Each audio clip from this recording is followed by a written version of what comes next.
ഈ ഒരു സാധനം നിങ്ങൾ കണ്ടിട്ടുണ്ടോ? ചിലപ്പോൾ ഇത് ഇങ്ങനെ കാണിച്ചാൽ നിങ്ങൾക്ക് മനസ്സിലാകത്തില്ല. മനസ്സിലാകുന്നവരും ഉണ്ടാവും. ഇത് ഞാൻ വേറൊരു പരുവത്തിൽ കാണിക്കാം. അപ്പോൾ നിങ്ങൾക്ക് വളരെ എളുപ്പം മനസ്സിലാവും. ഇപ്പം നോക്കിക്കേ. മൈക്കിനകത്ത് ഞാനത് ഇട്ടിരിക്കുകയാണ്. അപ്പോൾ ഇതുപോലുള്ള സാധനങ്ങൾ നിങ്ങൾ കണ്ടിട്ടുണ്ടാവും. അപ്പോൾ ഇതിൻ്റെ പ്രധാന ഉപയോഗം എന്ന് പറയുന്നത് മൈക്കുകൾ നമ്മൾ എവിടെയെങ്കിലും വെച്ച് കഴിഞ്ഞാൽ ഉരുണ്ട് പോകാതിരിക്കാനായിട്ട് സഹായിക്കുക എന്നുള്ള പരിപാടിയാണ്.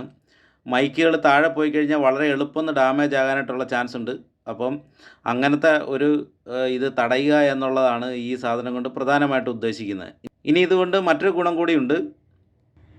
ഒന്നിൽ കൂടുതൽ മൈക്കുകൾ നമ്മൾ ഇതേപോലെ ഉപയോഗിക്കുകയാണെന്നുണ്ടെങ്കിൽ ഓരോ മൈക്കിനും ഓരോ കളർ വീതം കൊടുത്തുകൊണ്ട് ദൂരെ നിന്ന് നമുക്ക് ഈ മൈക്കുകളെ തിരിച്ചറിയാനായിട്ട് ഇതേപോലത്തെ ആൻറ്റി റോൾ റിങ്ങുകൾ സഹായിക്കും. അപ്പോൾ അതുകൊണ്ട് സൗണ്ട് എഞ്ചിനീയർക്ക് കുറച്ചുകൂടി പണി എളുപ്പമാണ്.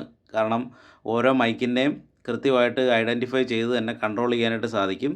അപ്പോൾ ഇത് വളരെ വില കുറഞ്ഞിട്ടുള്ളൊരു സാധനമാണ്. ഇത് ഉണ്ടെങ്കിൽ നമുക്ക് വളരെ വില കൂടിയ നമ്മുടെ മൈക്കുകളെ ദീർഘകാലം സംരക്ഷിക്കാനായിട്ട് സാധിക്കും. അപ്പോൾ ഇത് വാങ്ങിക്കാനുള്ള ലിങ്ക് ഞാൻ ഡിസ്ക്രിപ്ഷനിലും കമൻറ്റ് ബോക്സിലും കൊടുത്തിട്ടുണ്ട്. നിങ്ങളുടെ കയ്യിൽ നല്ല മൈക്കാണെങ്കിലും കുറഞ്ഞ മൈക്കാണെങ്കിലും ഇതേപോലത്തെ ഒരു റിങ് വാങ്ങിച്ച് ഉപയോഗിക്കുന്നത് വളരെ നല്ലതാണ്.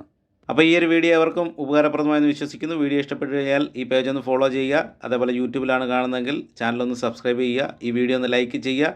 നല്ലൊരു കമൻറ്റ് ചെയ്യുക. മറ്റുള്ളവർ അറിവിലേക്കായിട്ട് ഷെയർ ചെയ്യുക കൂടി ചെയ്യുക. മറ്റൊരു വീഡിയോ കാണുന്നവരെ എല്ലാവർക്കും നമസ്കാരം.